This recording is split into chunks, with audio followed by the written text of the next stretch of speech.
वामपंथियों और कांग्रेसी विचारधारा से ग्रसित लोगों को समस्या केवल कांवड़ यात्रा से नहीं है, इन्हें समस्या हिंदुओं के हर उस त्योहार से है जिसे हिंदू हर्षोल्लास से मनाते हैं। इन्हें हिंदुओं के हर उस त्योहार से समस्या है। होली पर पानी का ज्ञान, दीपावली पर वातावरण में प्रदूषण और विजयदशमी की विजय यात्रा में जय श्री राम का उद्घोष। इन्हें इन सारी चीजों से दिक्कत है। इनकी माने तो हिंदुओं के रैलियों में जय श्री राम का उद्घोष करते हुए हिंदू तलवार लहराते हैं, जिससे इन्हें डर लगता है, जबकि वही मुहर्रम पर तलवारों और लाठियों का भाजन और बकरीद पर निर्मम तरीके से आतंक पक्षियों की हत्या में इन्हें सर्वधर्म समभाव नजर आता है। इन्हें केवल और केवल हिंदुओं के त्योहारों से दिक्कत है। हिंदुओं के त्योहार नजदीक आते हैं, इनका जो विशेष जो ज्ञान है वो शरीर के विशेष छिद्र से सामने आने लगता है। आगे बढ़ने से पहले हम चाहेंगे कि हमारे चैनल को आप सब्सक्राइब करें और अधिक से अधिक लोगों तक पहुंचाएं। सावन का पवित्र महीना शुरू होने को है। कांवड़ी अपनी पवित्र यात्रा पर निकलने को तैयार हैं। शायद दुनिया की सबसे अनोखी यात्रा पर, जिसमें शामिल होने की एकमात्र शर्त होती है कांवड़िया भोला बम होना।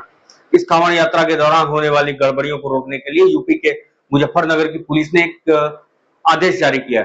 इसमें सभी दुकानदारों को अपनी असली पहचान के साथ ढाबे फलों की रेहड़ियों को लगाने के लिए कहा गया। असली पहचान यानी कि आप अगर असलम है तो असलम लिखिए, आप अगर रमेश है तो रमेश लिखिए।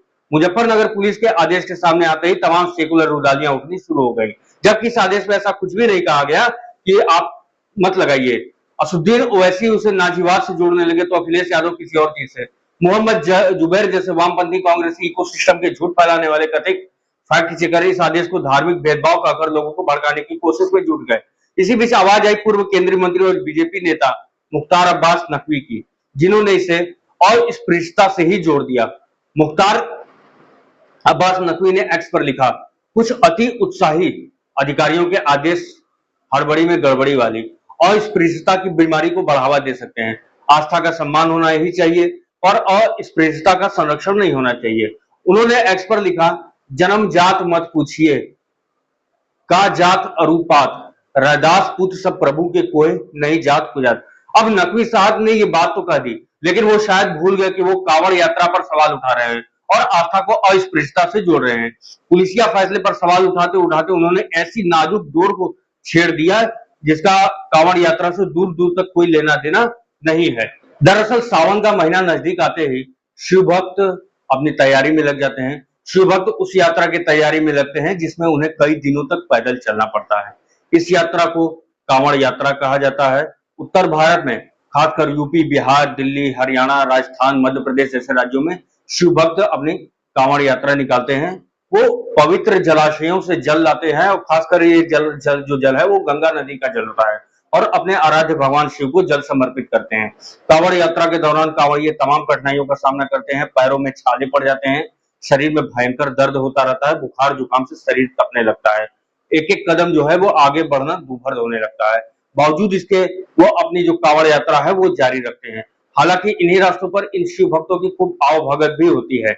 जगह जगह कैंप लगे होते हैं, भंडारे चल रहे होते हैं, कांवड़ियों के जख्मों पर लोगों द्वारा मरहम लगाया जाता है, पैरों को दबाया जाता है। मतलब जो सनातनी है वो इन कांवड़ियों की सेवा और आवभगत में लगे रहते हैं। भोजन पानी आराम दवा सबकी व्यवस्था करते हैं, जिसमें एक ही भाव होता है, बम यानी शिव भक्तों की सेवा। ये सेवा उन्हें महादेव से जोड़ती है और जो माध्यम बनते हैं कांवड़िये। और इस कांवड़ियों में माझी भी होते हैं, पासवान भी होते हैं, सिंह भी होते हैं, गहलोत भी, ब्राह्मण भी, क्षत्रिय भी, इनमें गुर्जर भी होते हैं, जाट भी, इनमें एससी वर्ग के लोग भी होते हैं, तो ओबीसी भी होते हैं, जनरल भी होते हैं, तो कुछ शौकिया मुस्लिम, सिख, क्रिश्चियन भी होते हैं। लेकिन इनकी सेवा जो कर रहे लोग हैं, इनसे न तो इनकी जाति पूछते हैं, न ही इनमें कोई दिलचस्पी होती कि इनसे जाति पूछी जाए। वो हिंदू हो, मुस्लिम हो, सिख हो, ईसाई हो, किसी भी धर्म के हो, वो उनकी बस सेवा करना चाहते हैं। कांवड़ यात्रा तो देश के अनेक हिस्सों में विरासत ज्योतिर्लिंगों तक निकलती ही है, लेकिन हरिद्वार से दिल्ली, एनसीआर, बिहार, झारखंड में सुल्तानपुर देवघर की, वाराणसी में बाबा विश्वनाथ की कांवड़ यात्रा खास मानी जाती है। इस दौरान प्रशासन भी इनकी सेवा में लगा होता है। यूपी, उत्तराखंड जैसे राज्यों में कांवड़ियों का अब स्वागत होने लगा है। सरकार उनके ऊपर पुष्प वर्षा भी करती है, वरना एक समय होता था कि जब कांवड़ियों को हरिद्वार से दिल्ली और फिर हरियाणा पहुंचने में तमाम दिक्कतों का सामना करना पड़ता था।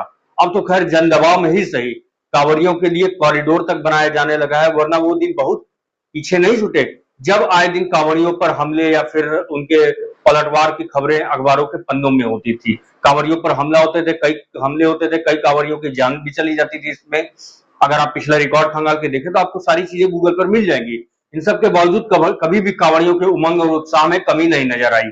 ये अलग बात है कि उन पर सवाल उठाने वालों की अभी भी कोई कमी न रही। अब तो बाकायदा कांवड़ यात्रा को हिंदुत्व और राजनीति से जोड़कर कांवड़ियों को राजनीतिक निशाना बनाया जाने लगा है। यकीन नहीं आ रहा हो तो तथाकथित जो है सेकुलर नेताओं की टाइमलाइन ही देख लीजिए, सोशल मीडिया उनकी खंगाल लीजिए, फिर ट्विटर, फेसबुक, इंस्टाग्राम वगैरह आपको सारी चीजें मिल जाएंगी। पर इन सब बातों को ध्यान दिलाते हुए सिर्फ इतना ही कहना चाहूंगा कि भोले के भक्तों को राजनीतिक और सामाजिक अस्पृश्यता से मत जोड़िए, क्योंकि कांवड़ यात्रा में न तो कोई अगड़ा होता है, न कोई पिछड़ा होता है, न कोई स्वधर्मी होता है, न कोई विधर्मी होता है। अगर कोई हर तरफ दिखता है तो वो सिर्फ भोले का भक्त होता है, बम होता है, खुद भोला होता है।